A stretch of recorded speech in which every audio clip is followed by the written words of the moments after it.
আজকের রেসিপি চালের গুঁড়োর সন্দেশ। নমস্কার বন্ধুরা, আমার ছোট্ট রান্নাঘরে আপনাদের সবাইকে স্বাগত জানাচ্ছি। আজ আমি একদম দোকানের মতো একটা মিষ্টি রেসিপি নিয়ে আসছি। সন্দেশ হয়তো আপনারা অনেক কিছু দিয়ে বানিয়ে খেয়েছেন, এইভাবে করে একবার চালের গুঁড়ো দিয়ে বানিয়ে খেয়ে দেখুন, দারুণ লাগে খেতে। আর এটা অনেক দিন পর্যন্ত রেখেও খেতে পারবেন। আশা করছি রেসিপিটি আপনাদের খুবই ভালো লাগবে। ভালো লাগলে লাইক দিয়ে সবার সাথে শেয়ার করে দিবেন। আসুন চলে যাই আমার রেসিপি দেখার জন্য। সন্দেশটা বানানোর আগে প্রথমে আমি ফ্রাই প্যান বসিয়ে 1 চামচ পোস্ত নিয়েছি। পোস্তটাকে একটু হালকা মিডিয়াম আঁচে রেখে ভেজে নেব। অনেক মিষ্টিতে দেখবেন উপরে পোস্ত দেওয়া থাকে বা তিলও দেওয়া থাকে। আপনারা ইচ্ছা করলে এই পোস্তর জায়গায় তিলও দিতে পারবেন। তিলটাকে একটু ভেজে নেবেন, তাহলে ভালো লাগবে খেতে।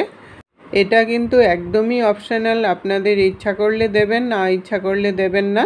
হাতের কাছে যদি পোস্ত না থাকে তিলও দিতে পারবেন আপনারা। এটা না দিলেও কিন্তু টেস্টের কোনো কম বেশি হবে না। পোস্তটাকে আমি 2 থেকে 3 মিনিটের মতো হালকা মিডিয়াম আঁচে রেখে ভেজে নামিয়ে নিলাম। এখন ওই ফ্রাই প্যানেই আমি আবার বসিয়ে 2 চামচ ঘি দিয়ে দিলাম।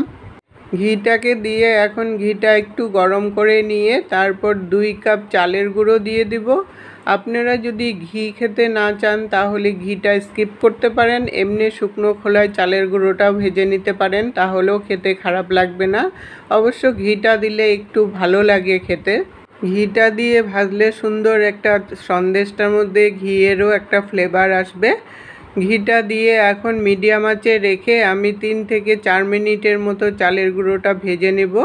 একটু কাঁচা গন্ধটা যাতে চলে যায় ওইভাবে করে ভাজতে হবে। কালারটা যেন চেঞ্জ না হয় ওরকম ভাজাটা রাখতে হবে। এই চালের গুঁড়োটা দোকানের চালের গুঁড়ো, আপনারা ইচ্ছা করলে ঘরেও গুঁড়ো করেও নিতে পারেন। ওই গুঁড়ো দিয়েও কিন্তু সন্দেশটা ভালো হবে। আমি প্রায় 3-4 মিনিটের মতো এইভাবে করে মিডিয়াম আঁচে রেখে ভেজে নিলাম। ভাজাটা আমার হয়ে গেছে। এখন এটার মধ্যে 1 কাপ নারকেল কোড়া দিয়ে দিলাম। এটা শুকনো নারকেল মিক্সারে গ্রাইন্ড করে নিয়েছি। আপনারা ইচ্ছা করলে কাঁচা নারকেল কোড়াও দিতে পারেন। এখন এই মিশ্রণটাকে আরও 2 থেকে 3 মিনিটের মতো ভেজে নেব। নারকেলের একটা কাঁচা গন্ধটা যাতে চলে যায় ওইভাবে করে ভাজতে হবে। নারকেল কোড়াটা দিয়ে আরও 3 মিনিটের মতো ভেজে নিলাম। ভাজাটা আমার হয়ে গেছে, কাঁচা গন্ধটাও চলে গেছে। এখন এটার মধ্যে 1 কাপ চিনি দিয়ে দিলাম। চিনিটা আমি মিক্সারে গুঁড়ো করে নিয়েছি।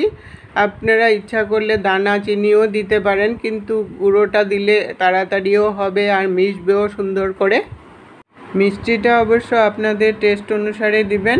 চিনিটা দিয়ে এখন ভালো করে সব কিছুর সাথে মিশিয়ে নেব।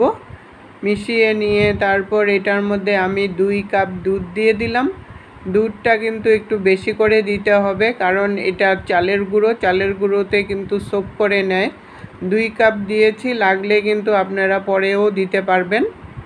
এই সময় কিন্তু আঁচটা একদম লোতে রাখতে লাগবে, না হলে নিচে লেগে যাওয়ার চান্স থাকবে।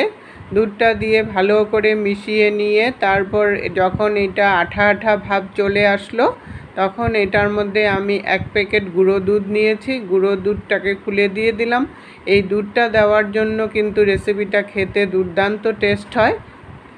দুধটা কিন্তু একবারে দিবেন না, অল্প অল্প দিবেন আর মিশাতে থাকবেন, কারণ একবারে দিলে এক জায়গায় লেগে যাবে, সব জায়গায় ভালো করে লাগবে না। এই জন্য অল্প অল্প করে দিতে থাকবেন আর নাড়তে থাকবেন, তাহলেই সব জায়গায় মিশে যাবে সুন্দর করে। দুধটা দিয়ে ভালো করে মিশিয়ে নিলাম, সব জায়গায় সুন্দর করে মিশেও গেছে। এখন এটার মধ্যে 1 চামচ ঘি দিয়ে দিলাম। এই ঘিটা দেওয়ার জন্য কড়াই থেকে সুন্দর করে উঠেও আসবে আর বানানোর সময় হাতেও সেরকম আঠা আঠা লাগবে না। ঘিটা দিয়ে ভালো করে মিশিয়ে নিলাম। মিশিয়ে নিয়ে তারপর যেটুকুন গুঁড়ো দুধ ছিল ওই গুঁড়ো দুধটাও দিয়ে দিলাম। আমি আধা প্যাকেট আগে দিয়েছি, এই আধা প্যাকেটটা পরে দিলাম। দিয়ে এখন ভালো করে মিশিয়ে নিলাম। মিশিয়ে নিয়ে আরও 1 মিনিটের মতো এইভাবে নাড়তে থাকবো অনবরত। নেড়ে নেড়ে যখন দেখবেন একটা আঠা আঠা শক্ত ভাব চলে আসছে তখনই বুঝবেন যে পাকটা হয়ে গেছে। এই পাকটা যত সুন্দর করে দিবেন রেসিপিটা ততটাই শক্ত হবে। মেশানোটা পুরোপুরি হয়ে গেছে। পাকটাও সুন্দর করে চলে আসছে। এখন এটা 4টা এলাচ দানা আমি গুঁড়ো করে নিয়েছি, এলাচটাকে দিয়ে দিলাম। আপনারা ইচ্ছা করলে অন্য কোনো ফ্লেভার কর্পূরও দিতে পারেন।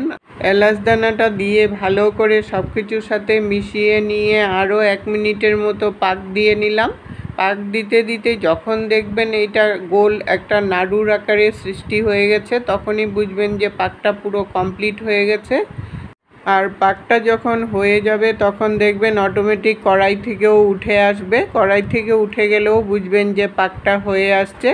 পাকটা দেখুন পুরোপুরি কমপ্লিট হয়ে গেছে। এখন আমি নামিয়ে নেব, একটু ঠান্ডা করে নেব, পুরোপুরি ঠান্ডা করব না। পুরোপুরি ঠান্ডা করলে রেসিপিটা বানানো যাবে না, একটু গরম থাকা অবস্থাতেই সন্দেশগুলো বানাতে হবে। এখন এই মিশ্রণটাকে 2 থেকে 3 মিনিটের মতো ভালো করে মেখে নিতে লাগবে। মেখে নিলে সন্দেশটা বেশ মসৃণও হবে, তখন দেখতেও ভালো লাগবে। আমি প্রায় 3 মিনিটের মতো এইভাবে করে মেখে নিলাম। তারপর আমি এই মিশ্রণটাকে আধা করে নেব, সমানভাবে আধা করে নিলাম। আধা করে নিয়ে তারপর একটা আধার মধ্যে আমি এখন ফুড কালার মেশাবো। অরেঞ্জ ফুড কালার সামান্য পরিমাণে একটু দিয়ে দিলাম, খুব একটা বেশি দেবেন না। অরেঞ্জ ফুড কালার বেশি পড়ে গেলে তখন কালারটা কিন্তু ডার্ক হয়ে গেলে সন্দেশের কালারটা বেশি ডার্ক হয়ে যাবে, তাই অল্প করেই দিলাম। দিয়ে এখন ভালো করে এই মিশ্রণটাকে মেখে নেব। আপনারা ইচ্ছা করলে যে কোনো কালারই দিতে পারবেন। আমি সাদার সাথে কম্বিনেশন করে ওইভাবে করে অরেঞ্জটা দিলাম, দেখতেও সুন্দর লাগবে। মাখাটা আমার হয়ে গেছে। এখন হাতের মধ্যে সামান্য পরিমাণে একটু ঘি লাগিয়ে তারপর সাদা বলটার থেকে ছোট ছোট করে লেচি কেটে বল বানিয়ে নেব। এই সাইজটা অবশ্য আপনারা আপনাদের খুশি মতো ছোট বড় করে নিতে পারেন। আমি একটা ছোট্ট নাড়ুর আকারের সাইজ হয় যেরকম, ওরকমভাবে বল বানিয়ে নেব। আর প্রথমে সাদাটাই বানাবেন, কারণ অরেঞ্জ কালারটা বানানোর পরে যদি সাদাটা বানান হাতে অরেঞ্জ কালার থাকবে, তখন সাদাটার মধ্যে লেগে যাবে, লেগে গেলে সুন্দর হবে না কালারটা। ছোট্ট করে বলগুলোকে সব বানিয়ে রেডি করে নিলাম। এখন আমি অরেঞ্জ কালারটাকে বানাবো। অরেঞ্জ কালারও সেমভাবে সাইজটাকে বানাবো, দুটো সাইজ যেন সমান হয় ওইভাবে করে বলগুলো বানাতে হবে। আপনারা ইচ্ছা করলে দুটো কালার আলাদা আলাদা করেও সন্দেশটাকে বানাতে পারবেন। আমি মার্কেটে এরকম একটা সন্দেশ দেখেছিলাম, দুটো কালার জয়েন করা একটা সন্দেশ, তাই ওরকমভাবেই বানানোর চেষ্টা করলাম।